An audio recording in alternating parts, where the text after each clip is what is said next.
le point un peu de départ de cette colère, la colère sociale, mais aussi la colère contre le Mercosur.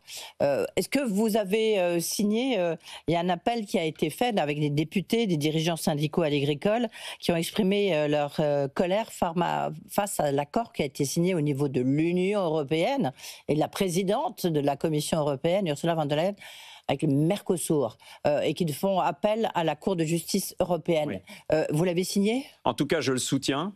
Et ce qui enfin, en tout cas, moi, ce qui me révolte aujourd'hui par rapport au dossier du Mercosur, c'est l'espèce de passage en force auquel nous assistons aujourd'hui de la part de la Commission européenne et de sa présidente, d'avoir scindé d'abord cet accord en deux parties pour pouvoir éviter de passer devant les parlements nationaux pour la ratification de ce volet qui nous met en difficulté.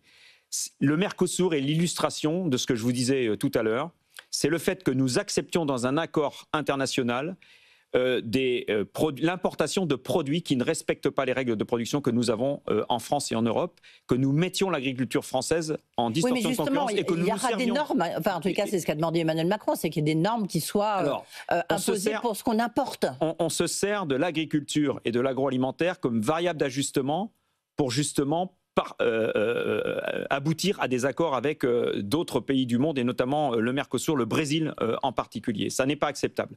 Oui, la France demande à ce que nous ayons des contreparties dans cet accord et notamment des clauses miroirs, ce qu'on appelle les clauses miroirs, c'est-à-dire la possibilité de pouvoir contrôler que les produits qui rentrent effectivement respectent bien nos règles de production. Mais ça ne suffit pas parce que lorsqu'on regarde les chiffres, on voit que ça peut aussi profiter à l'agriculture française. Alors, en termes d'exportation, il y a pas mal de chiffres qui montrent que ça ferait même progresser les exportations de l'agriculture française. Je suis parfaitement d'accord avec cette analyse, je la soutiens.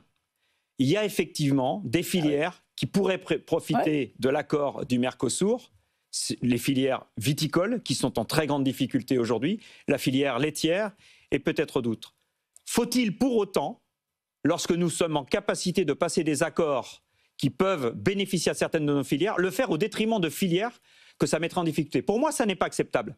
Il n'y a pas de raison... Oui, mais alors si on refuse, attendez, alors prenez le raisonnement à l'inverse, si on refuse cet accord, eh ben ça va pénaliser des filières qui sont soumises aux droits de douane d'une manière très, très forte, notamment les filières viticoles dont vous parliez. Non, il faut, dans un accord, que nous puissions passer ces accords qui soient des accords gagnants-gagnants. C'est-à-dire qu'il faut que ces accords puissent être passés au bénéfice des filières pour lesquelles ça va être favorable. On pense notamment à la viticulture et au secteur laitier, mais sans que ça nuise de manière dangereuse pour des filières qui sont déjà des filières en difficulté. On parlait à l'instant de la filière de la volaille. On va avoir un contingent dans cet accord. On pourrait avoir un contingent de volailles qui rentre à des droits nuls et sur des types de volailles pour lesquels nous avons, nous, des règles de production qui sont plus rigoureuses.